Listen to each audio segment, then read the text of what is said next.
Hi hello friends, welcome back to our channel explore with Keerthu. இன்றைக்கி நம்ம கோபி 65 அதுவும் கடையிலலாம் வாங்குற மாதிரி எப்படி வீட்டிலே பண்ணலாம் அப்படிங்கிறத பார்க்க போகிறோம். என்னதான் வீட்டில் செஞ்சாலும் கடையில் வாங்குறதோட டேஸ்ட் வீட்டில் வராது. ஸோ இப்போ கடையில் வாங்குகிற அதே டேஸ்ட்டை வீட்டில் எப்படி கொண்டு வருது அப்படிங்கிற ஒரு சில ட்ரிக்ஸ் அண்ட் டிப்ஸ், அதுக்கு என்னெல்லாம் மசாலா சேர்க்கலாம் அப்படிங்கிற ஒரு வீடியோ தான் இது. ஸோ இப்போ நம்ம வீடியோக்குள்ளே போகிறதுக்கு முன்னாடி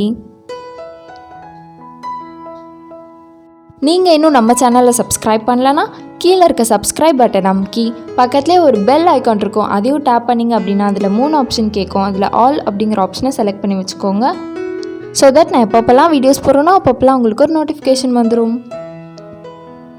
ஃபர்ஸ்ட்டு நம்மளோட காலிஃப்ளவரை இந்த மாதிரி சின்ன சின்ன பீசஸாக கட் பண்ணி வச்சுக்கலாம். அடுத்து ஒரு எம்டி கடாயில் நீங்கள் எந்த அளவுக்கு காலிஃப்ளவர் வெட்டி வச்சுருக்கீங்களோ அது நல்லா மூழ்கிற அளவுக்கு தண்ணி ஊற்றி கொஞ்சோண்டு உப்பு சேர்த்துக்கோங்க, உங்களுக்கு தேவையான அளவு. இது கூடயே ஒரு பிஞ்ச் அளவு மஞ்சத்தூள் சேர்த்து நல்லா கொதிக்க விட்டுறலாம் தண்ணியை. தண்ணி இந்த அளவுக்கு நல்லா கொதிச்சதுக்கப்புறமா நம்ம சின்ன சின்னதாக கட் பண்ணி வச்சுருக்க காலிஃப்ளவர் 65 இதுக்குள்ளே போட்டு மறுபடியும் வேக வச்சிடலாம். இது ஒரு 2 to 3 minutes வெந்தாலே போதும். மறுபடியும் நம்ம ஆயிலில் டீப் ஃப்ரை பண்ண வேற போகிறோம். இப்போ கொஞ்சோண்டு வெந்துருச்சு, இப்போ நம்ம எடுத்துடலாம். நெக்ஸ்ட்டு மசாலா ப்ரிப்பரேஷன் எப்படின்னு பார்த்துடலாம். அதுக்கு ஒரு எம்டி பவுலில் 1 கப் ஆஃப் அரிசி மாவு சேர்த்துக்கிறேன். இது கூடிய 2 பிஞ்ச் ஆஃப் மஞ்சள் தூள், ஏற்கனவே நம்ம மஞ்சள் சேர்த்ததுனால இதில் கொஞ்சம் கம்மியாக சேர்த்துக்கலாம். அடுத்து 1 spoon of coriander powder, 1/4 spoon of pepper, கூடயே 1 cup of cornflour powder, 1/4 spoon of red chilli powder. அடுத்து ஒரு 2 டீஸ்பூன் ஆஃப் சிக்கன் 65 பவுடர் நான் ஆட் பண்ணுறேன். இது ஆப்ஷனல் தான். கடையில் கொடுக்குற அந்த ஒரு டேஸ்ட் அண்ட் ஸ்பைசினஸ் கொடுக்கறதுக்காக நான் இதை ஆட் பண்ணுறேன்.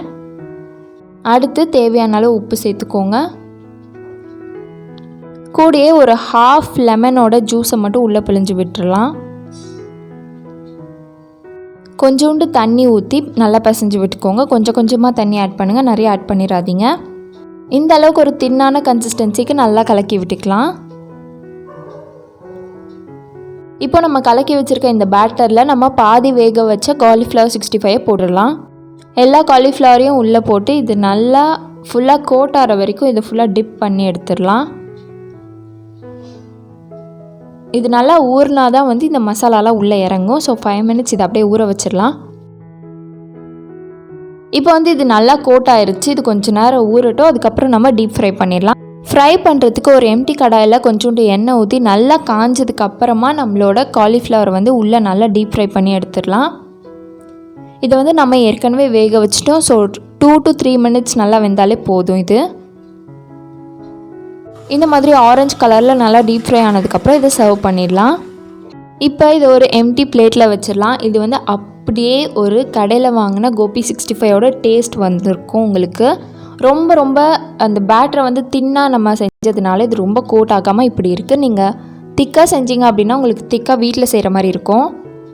மேலே டாப்பிங்ஸ்க்கு நான் கொஞ்சோண்டு கருவேப்பிலையும் டீப் ஃப்ரை பண்ணி எடுத்து மேலே போட்டிருக்கேன். ஸோ இது உங்களுக்கு 95% ஒரு 5% வேகாமல் ஒரு க்ரன்ச்சியான ஒரு டேஸ்ட் கொடுக்கும். அது எக்ஸாக்டாக கடையில் வாங்குற மாதிரி இருக்கும். உங்களுக்கு நல்லா வேகணும் அப்படின்னா நீங்கள் வேக வைக்கும் போது இன்னும் கொஞ்சம் எக்ஸ்ட்ரா டைம் வச்சு வேக வச்சுக்கோங்க. ஸோ அவ்வளோதான். இந்த ரெசிபி உங்களுக்கு பிடிச்சிருக்குன்னு நான் நம்புகிறேன். நீங்கள் வீட்டில் ட்ரை பண்ணி பார்த்துட்டு எப்படி இருந்துச்சு அப்படிங்கிறத எனக்கு கீழே கமெண்ட்டில் சொல்லுங்கள். ஸோ இந்த வீடியோ உங்களுக்கு பிடிச்சிருந்துச்சுன்னா கீழே இருக்க சப்ஸ்கிரைப் பட்டன் அமுக்கி சப்ஸ்கிரைப் பண்ண மறக்காதீங்க.